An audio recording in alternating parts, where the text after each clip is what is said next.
পৃথিবীর নিষ্ঠুরতম সত্য হলো আপনার উপকারের কথা মানুষ বেশি দিন মনে রাখবে না। আপনি কার কাছে কতদিন গুরুত্ব পাবেন, মূলত এটা নির্ভর করে আপনি তাদের প্রয়োজন কতদিন পর্যন্ত মেটাতে পারবেন। ততদিনই আপনি তাদের কাছে গুরুত্ব পাবেন। অর্থাৎ যদিও অপ্রিয়, তবুও সত্য। প্রয়োজনেই প্রিয়জন। তাই মানুষ চিনতে শিখুন। প্রয়োজনে একা বাঁচুন, তবুও নিজে ভালো থাকুন। মনে রাখবেন, একা থাকলে হয়তো মানুষের কষ্ট হয়, কিন্তু কেউ মরে যায় না। অপমান গায়ে লাগাতে নেই, কিন্তু মাথায় রাখতে হয়।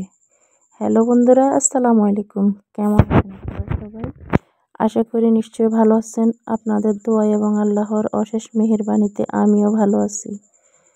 আমি নাজনীন নাফিসা কুকিং লাইফস্টাইল থেকে আপনাদের জন্য ছোট্ট একটা ভিডিও নিয়ে চলে আসছি। আশা করি ভিডিওটা ভালো লাগবে। ভালো লাগলে পুরো ভিডিওটা কন্টিনিউ করবেন। তো প্রথমে আমি সারাদিনে আজকে কী করলাম সেগুলোই আপনাদের সাথে একটুখানি শেয়ার করার চেষ্টা করলাম। সকালে নাস্তার জন্য আমি এখানে ওই যে কী বলে সুই পিঠাগুলো রান্না করেছিলাম, ছোট ছোট প্যাকেটে যেগুলো কিনতে পাওয়া যায় ওগুলা। তো 2টা পাতিলে রান্না করেছি, দেখতেই পেলেন। আলাদা আলাদা কেন রান্না করেছি, একটার ভিতরে চিনি দিয়ে রান্না করছি আর একটা চিনি ছাড়া রান্না করছি। চিনি দিয়ে যেটা রান্না করছি সেটা আমাদের জন্য, চিনি ছাড়া যেটা রান্না করছি সেটা আমার আম্মার জন্য। আমার আম্মার হচ্ছে ডায়াবেটিস, এই জন্য চিনি খায় না।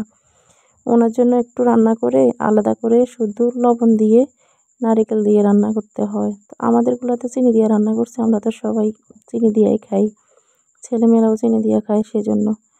তো রান্না শেষে নাস্তা পানি শেষ করে বাজার থেকে একটা মুরগি নিয়ে এসেছিলাম, ব্রয়লার মুরগি। তো ড্রেসিং করে দিছে, তবে সবগুলো ক্লিন হয় নাই, কিছু কিছু পালক রয়ে গেছে, সেগুলো আবার আমাকে একটু পরিষ্কার করতে হয়েছে। সেগুলো সুন্দর করে পরিষ্কার করে ধুয়ে এনে তারপর আমি কাটতেছি।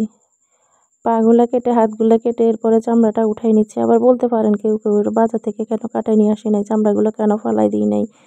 তো ড্রেসিং করতেও কিন্তু টাকা নেয়, চামড়া ফালাই দিলে তো কোনো টাকা নেয় না। ড্রেসিং করতে কিন্তু আমাদের এদিকে 10 টাকা করে নেয়। শহরে বন্দরে অবশ্য টাকা নেয় না, কিন্তু গ্রামের বাজারে 10 টাকা করে ড্রেসিং করতে নেয়। তো ড্রেসিং করাই নিয়ে আসার পরে কেটে কুটে সুন্দর করে রেডি করে রান্নার জন্য চলে আসলাম। আমি রান্না করতে বসছি। তা আমার মেয়ে এসে গোসল করে বসছে আমার পাশে আরেকটা মোড়ার মধ্যে। তো আমি যেটা নাড়াইতেছি ওটা নিয়ে ও নাড়াবে, ও কাজ করবে।